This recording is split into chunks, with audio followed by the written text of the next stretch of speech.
আসসালামু আলাইকুম। Machine learning এর এই ভিডিও সিরিজের এই ভিডিওতে আমরা র্যান্ডম ফরেস্ট নিয়ে আলোচনা করব। তো র্যান্ডম ফরেস্ট পুরো বিষয়টাই ডিসিশন ট্রির উপর বেস করে তৈরি। তো যদি আপনি ডিসিশন ট্রি ভিডিও টিউটোরিয়ালটা না দেখে থাকেন, এই সিরিজের আগের ভিডিওটাই ডিসিশন ট্রি, সেটা একটু দেখে আসার অনুরোধ করা হচ্ছে। কারণ র্যান্ডম ফরেস্ট আলাদা কোনো ভাবে বোঝানোর ওই অর্থে খুব বেশি কিছু নাই। পুরো বিষয়টা হচ্ছে অনেকগুলা ডিসিশন ট্রি একসাথে হলে র্যান্ডম ফরেস্ট গঠিত হয়। তো নামটাও আসলে ওখান থেকেই নেওয়া, যে একটা ফরেস্টের মধ্যে অনেকগুলা ট্রি থাকে, সেম তেমনি ভাবে অনেকগুলা ডিসিশন ট্রি অ্যালগরিদম এক করে আমি হচ্ছে যে অ্যালগরিদম পাবো সেটাই হচ্ছে আমার র্যান্ডম ফরেস্ট অ্যালগরিদম।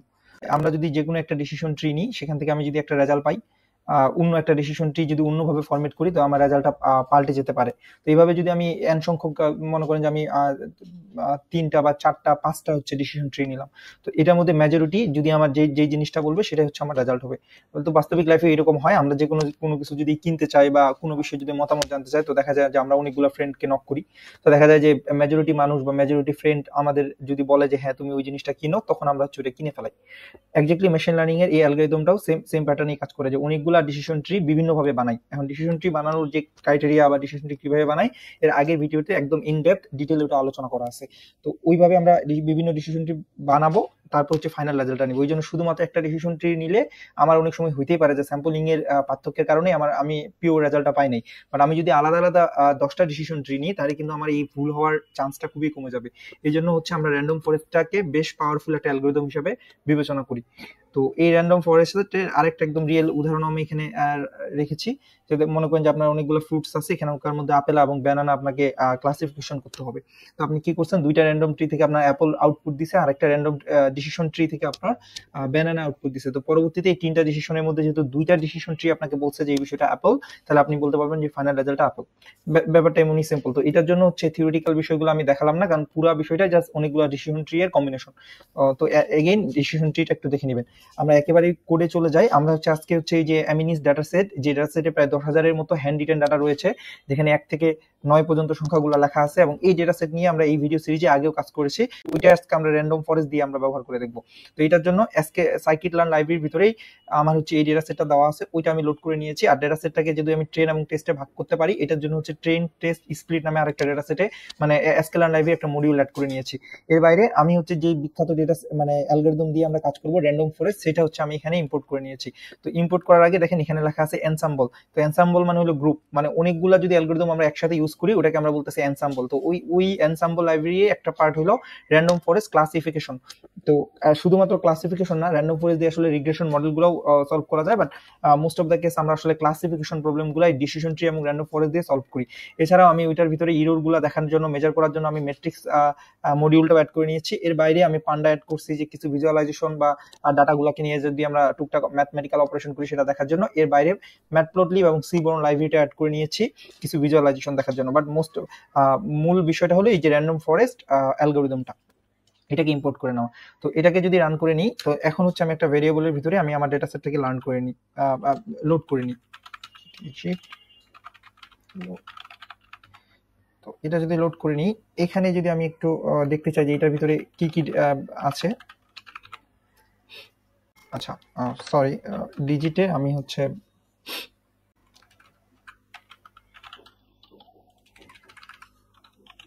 ওকে, যদি এই ডিজিট দেখি, তাহলে আমি এখানে দেখতে পাবো আমার ডেটা নামে একটা বিষয় রয়েছে, ফিচার নেম, তারপর হচ্ছে টার্গেট নেম। তো বেসিক্যালি ওইটাই, যে 1 থেকে 9 এর যে আমাদের ডিজিটগুলোকে বিভিন্ন ওই যে নাম পায় অ্যারে আকারে, ওইটা হচ্ছে আমার এই ডাটা ফ্রেমের ভিতরে দেওয়া আছে, আর তার নামগুলো ফিচারে দেওয়া আছে। আর এর বাইরে হচ্ছে রেজাল্টটা, ওটা টার্গেটে দেওয়া আছে, ওইটার নামটা টার্গেটে দেওয়া আছে। তো এমনিতেই এটা আসলে আমার কি বলে যে আলাদা করে অন্য কোনো ভ্যারিয়েবলে নেওয়ার কোনো প্রয়োজন নাই, যদি কারণ এসকে লাইন লাইব্রেরিতে এটা নিয়ে কাজ করার জন্য ওইভাবে এটাকে প্রিপেয়ার করা আছে। বাট তারপরে আমাদের স্যাটিসফ্যাকশনের জন্য আমরা হচ্ছে এটাকে একটা ডেটা ফ্রেমে লোড করে আমরা দেখতে পারি চাইলে। তো ওই প্যান্ডা ডট ডি8 এগুলো হচ্ছে অপশনাল মানে পার্ট, শুধুমাত্র আমাদের নিজেদের দেখার জন্য আমি এটা একটা ডেটা ফ্রেমে নিয়ে নিচ্ছি। তো আমি বলতেছি যে ডিজিটস লাইব্রেরিটার মধ্যে এই যে ডাটাগুলো আছে, এগুলোকে আমি নিয়ে নিব। আমি কলামের নামগুলো চাইলে লিখে দিতে পারবো। আচ্ছা, দিয়ে দিই কলামসের নামে হচ্ছে আসবে হচ্ছে ডিজিটসের ফিচার নেম। আচ্ছা, তো আর আরেকটা যেটা ডাটা ফ্রেম রয়েছে, আমি একটু এটাকে অফ করি। তো এখানে হচ্ছে আমি একটা ওইটাকেও অ্যাড করে নিয়ে নিই আমার টার্গেট, এই টার্গেটের ভিতরে কে থাকবে, এই যে ডিএফ এর যে টার্গেট কলামটা আছে সেটাকে আমি অ্যাড করে নিলাম। তো এরপরে যদি আমি ডিএফ ডট হেড দিয়ে জাস্ট একটা ডেটা দেখি, আমি হচ্ছে আচ্ছা এখানে তো এটা হলো এই যে ডাটা ডিএফ এর না, আমাদের তো এটা হচ্ছে ডিজিট ভ্যারিয়েবলের আছে, ডিজিটস এর ভিতরে টার্গেট। এটা দিলে এই যে আমার সব ডাটাগুলো আছে এবং এগুলাকে পিক্সেল 1 পিক্সেল মানে 0 থেকে হচ্ছে যতগুলা পিক্সেল রয়েছে সবগুলা পিক্সেল হচ্ছে এখানে দেওয়া আছে। তো এভাবে ডাটা দেখতে অসুবিধা, এই জন্য চাইলে আপনি এই যে কলামের নামটাকে যদি বাদ দিয়ে দেন তাহলে হচ্ছে আরো একটু ডাটাটাকে দেখতে পাবেন যে এই যে দেখতে পাবেন যে আপনার 0 থেকে 63টা কলাম এই পর্যন্ত হচ্ছে আমার ডেটাগুলো রয়েছে, ওই 0 1 2 অ্যারেগুলো, আর টার্গেটে হচ্ছে জাস্ট রেজাল্টটা রয়েছে।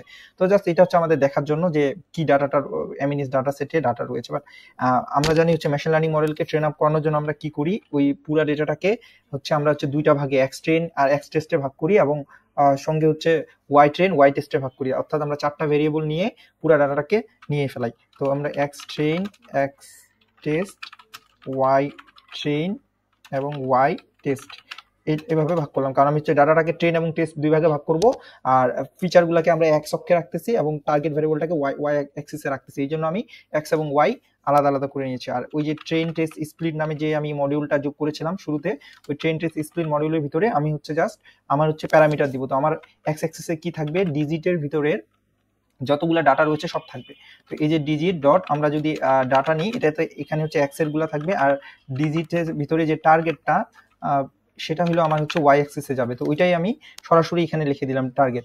আর এর বাইরে হচ্ছে আমরা কি করব, টেস্ট সাইজটা হচ্ছে ডিফাইন করে দিব যে আমরা কতটুকু ডাটাকে টেস্টের জন্য রেখে দিব। তো আমরা বললাম যে 0.2, মনে করেন যে 20% ডাটাকে আমি রেখে দিব। এটাকে লোড করে নিলাম। তো আমার ডাটা হয়ে গেছে, এখন আমি মডেলটাকে লোড করাবো। মডেলকে লোড করানোর নিয়ম হচ্ছে মডেল দিয়ে দেওয়ার পরে, তো আমাদের যেহেতু র্যান্ডম ফরেস্ট নামেই হচ্ছে মডেলটা, তো এটাকে লিখে নিই যে র্যান্ডম ফরেস্ট ক্লাসিফায়ার মডেলটার নাম, এটাকে একটা ভ্যারিয়েবলে নিয়ে নিলাম। এরপরে কি করবো জানি, মডেল ডট ফিট, অন্যান্য যে কোনো অ্যালগোরিদমের মতো স্কেলারের একই সিস্টেম। তো এখানে আমি হচ্ছে ট্রেন ডাটাগুলোকে আমি দিয়ে দিব এক্স ট্রেন আর হচ্ছে ওয়াই ট্রেন।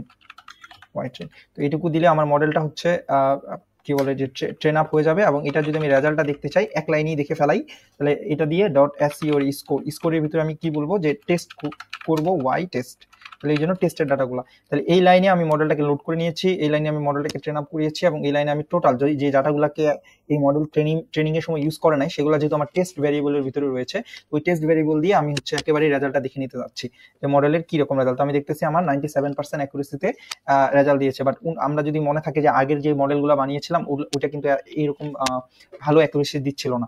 তো এই বিষয়টার কারণটা হলো কি, যে র্যান্ডম ফরেস্টে র্যান্ডমাইজলি অনেকগুলা করছে। তো ওইখানে কতগুলা সে হচ্ছে ডিসিশন ট্রি ইউজ করছে সেটা আমি চাইলে এখানে ডিফাইন করে দিতে পারবো। তো এটা হচ্ছে বাই ডিফল্ট নতুন ভার্সনে হচ্ছে 100টা ডিসিশন ট্রি ইউজ করে, আগের ভার্সনে সেটা হচ্ছে 10টা ইউজ করতো। বাট আমি মনে করেন যে একটা শুধুমাত্র ডিসিশন ট্রি নিলাম, একটা ডিসিশন ট্রি নিলে এই জিনিসটা হচ্ছে ওই যে ইয়ার মতো হয়ে যাবে, যে দেখেন এখন কিন্তু অ্যাকুরেসি আমার অনেক ড্রপ করছে, মাত্র 77% অ্যাকুরেসি। আর আমি যদি এটাতে র্যান্ডম শুধুমাত্র ডিসিশন ট্রি ইউজ করতাম, একটা ডিসিশন ট্রি, তাহলে আমার এটা হতো। তাহলে এটাকে আমি বাড়াই মনে করেন যে আমি 5টা করলাম। তো এখন আমি যদি 5টা আলাদা ডিসিশন ট্রি থেকে রেজাল্ট করি, যে দেখেন আমার অ্যাকুরেসি 91% হচ্ছে, তাহলে এটাকে আমি বাড়াই মনে করেন যে আমি 30টা করলাম।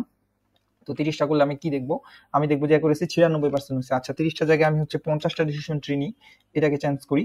তো এটা করলে আমি দেখতে পাবো যে আমার 97% হচ্ছে। ওকে, 50টার উপরে আমি যদি এখন 80টা নিই, তাহলে আমার কতটুকু অ্যাকুরেসি বাড়বে।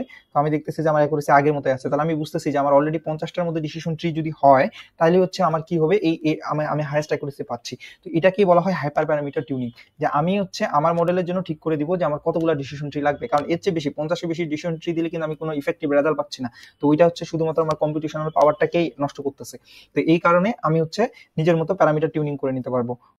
আচ্ছা, যেহেতু হচ্ছে আমাদের এই মডেলটা ঠিকমতো ট্রেন আপ হয়ে গেছে এবং জাস্ট এটা হচ্ছে অ্যাপ্লাই, তো আমরা হচ্ছে এখানে আরো বেশ কিছু টেকনিক দেখে ফেলতে পারি। কিরকম, যে আমরা হচ্ছে দেখি যে এই যে অ্যাকুরেসি 97% দিয়েছে, তো কোথায় কোথায় আসলে সে ভুল করেছে। তো ওইটা যদি বের করতে চাই, তাহলে আমরা হচ্ছে প্রথমে হচ্ছে যে ফুল প্রেডিকশনের রেজাল্ট আমরা হচ্ছে একটা ভেরিয়েবলে নিয়ে নিই, PREDICT প্রেডিক্ট দিয়ে। তো আমরা বলবো হচ্ছে মডেল ডট PRE প্রেডিক্ট। তো মডেল ডট প্রেডিক্ট দিয়ে আমরা হচ্ছে কি করব, যে এখানে হচ্ছে আমি এক্স এখানে আমার মডেল ডট প্রেডিক্টের ভিতরে আমি হচ্ছে এক্স টেস্টের ডাটাগুলো রেখে দিব, যেহেতু আমার টেস্ট ডাটাগুলোকে এখনো মেশিন দেখে নাই, তাহলে আমি ওখান থেকে প্রেডিক্টটা পাবো। আর যে আমার কনফিউশন ম্যাট্রিক্স দিয়ে বেসিক্যালি আমরা দেখি যে আমার কোথায় কোথায় মেশিন ভুল করেছে, তো ওইটাকে আমি আরেকটা ভেরিয়েবলে রেখে দিচ্ছি। তাহলে ওইটা হচ্ছে আমাদের ওই যে ম্যাট্রিক্স মডিউলটার ভিতরে ম্যাট্রিক্স ডট কনফিউশন ম্যাট্রিক্স। যদি কনফিউশন ম্যাট্রিক্স দিই, তো এখানে হচ্ছে আমাকে বলে দেওয়া লাগবে যে মানে হচ্ছে যেটা হচ্ছে আমার এক পিওর রেজাল্ট সেটা বলে দেওয়া লাগবে, আর যেটা প্রেডিকশন করছে ওইটা বলে রাখবে। তাহলে আমার রেজাল্টটা আছে ওয়াই টেস্টের ভিতরে, আর আমি হচ্ছে এই যে একটু আগে যে প্রেডিকশনের রেজাল্টটা পাইছি এটা আমি ওয়াই প্রেডিক্টের ভিতরে রেখে দিয়েছি। তো এটা হচ্ছে ওয়াই প্রেডিক্টের ভিতরে দিচ্ছে। তো এটা করলে আমি হচ্ছে এই ডাটা দুইটা আমি পেয়ে গেছি, আমার কনফিউশন ম্যাট্রিক্সের পুরো ডাটাটা এখানে আছে। বাট আমি এটা সরাসরি না দেখাই, একটু সিবোর্ন দিয়ে ভিজুয়ালাইজেশন করে দেখাতে যাচ্ছি। তো সিবোর্নে ভিজুয়ালাইজেশন করার জন্য আমার কি লাগবে, আমি হচ্ছে এটা হিটম্যাপ দিয়ে দেখাবো। তাহলে যদি আমি একটা প্লট নিয়ে নিই, পিএলটি প্লট, যেহেতু আমি হচ্ছে ম্যাটপ্লটলিব লাইব্রেরিটা লোড করেছি, তো ওইখানে হচ্ছে আমি ফিগারটাকে আগে ঠিক করে দিতে যাচ্ছি যেন হচ্ছে অড না দেখায়। তো এফআইজি ফিগার, তো এই ফিগারের ভিতরে আমি হচ্ছে ফিক্স সাইজ বলে দিই। ফিক্স সাইজটা হচ্ছে আপনার 10/7 রাখি তাই। আর এরপরে হচ্ছে আমরা হচ্ছে এস এর নামে হচ্ছে সিবোর্ন লাইব্রেরিটাকে লোড করেছিলাম, তো ওইটার ভিতরে হিট ম্যাপ আমরা ইউজ করব। হিট ম্যাপ যদি ইউজ করি, এখানে আমি ডাটা ফ্রেমটা আমার দিয়ে দিলাম যেটা সিএম এর ভিতরে রয়েছে। আর এটা হচ্ছে অ্যান্টন নামে কোথাও একটা ফিচার রয়েছে যেটা দিলে আমি এক্স্যাক্টলি ভ্যালুগুলো দেখতে পাবো। এত অ্যান্টন ট্রু করে দিলাম।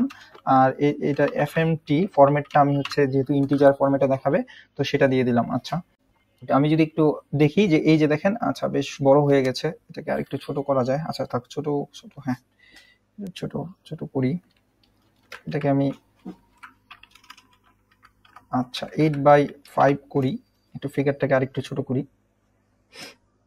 তো এখন একটু ছোট হইলে দেখতে সুবিধা হচ্ছে। তো দেখেন কি হয়েছে যে যখন আমার ডেটা সেটটা 0 প্রেডিক্ট করছিল, সে হচ্ছে 53টা মানে ডাটাকে হচ্ছে সে আমরা টেস্ট করাইছি এই জায়গাটাতে, এই যে মডেল ডট প্রেডিক্টে যে এক্স টেস্টে ওইখানে হচ্ছে 53টা 0 ছিল, সে প্রতিটাকে ঠিকমতো প্রেডিক্ট করতে পারছে 0 2। তো দেখা যাবে যে এই যে 3-এর ক্ষেত্রে যদি দেখা যায় যে সে হচ্ছে 35 বার ট্রু 3 প্রেডিক্ট করছে, বাট একবার হয়েছে কি যে সে হচ্ছে জিনিসটা ছিল 3 বাট সে প্রেডিক্ট করছিল 5, আর আরেকবার জিনিসটা ছিল 3 সে প্রেডিক্ট করছিল 8। সেম ভাবে এই যে যদি আমি 8 নাম্বারটাতে দেখি, সে হচ্ছে 37 বার ট্রু মানে ঠিকমতো প্রেডিক্ট করছে, বাট একবার হচ্ছে সে 8টাকে 3 হিসাবে প্রেডিক্ট করছে। তো এইখান থেকে কিন্তু আমি বুঝতে পারতেছি যে কোনটাতে বেশি প্রবলেম। যেমন আমি দেখতেছি যে এই যে 9 এর ক্ষেত্রে সে হচ্ছে ভুল করছে 2 বার, 8 এর ক্ষেত্রে সে একবার ভুল করছে, 2 বার ভুল করছে, আবার 0 এর ক্ষেত্রে সে ভুলই করে নাই, 1 এর ক্ষেত্রে সে প্রেডিক্ট একদম 100% অ্যাকুরেসিতে করছে। তো এটা অনেক সময় হচ্ছে আমার এক্স্যাক্টলি এই মডেলটা কোথায় ভুল করতেছে এটা বের করতে কাজে লাগে। তো এইভাবে বিভিন্ন এরর আমরা দেখতে পারি। বাট ওভারঅল যেটা জানানোর বিষয় ছিল যে ডিসিশন ট্রি অনেকগুলা ইউজ করে হচ্ছে র্যান্ডম ফরেস্ট হয়, আমাদের ডেটা সেট যদি হিউজ হয় সেক্ষেত্রে র্যান্ডম ফরেস্ট আমাদের খুব ভালো একটা আউটপুট দেয়। আর র্যান্ডম ফরেস্টের ডিটেলস জানার জন্য অফকোর্স আপনারা এই ডিসিশন ট্রির আগের ভিডিওটা দেখে নেবেন। তো আজকে এই পর্যন্তই। যদি কোনো কনফিউশন থাকে ভিডিওতে কমেন্ট করে জানাবেন। আর আপনি হচ্ছে সম্ভব হলে এই ভিডিওটাতে লাইক কমেন্ট করে রাখবেন, কারণ তাহলে ইউটিউব অ্যালগরিদম আপনার মতো যারা মেশিন লার্নিং এ আগ্রহী তাদের এই ভিডিওটা সাজেস্ট করবে এবং আমাকেও নতুন নতুন মেশিন লার্নিং ভিডিও বানাতে মোটিভেট করবে। তো ঠিক আছে, আজকে এই পর্যন্তই। আসসালামু আলাইকুম।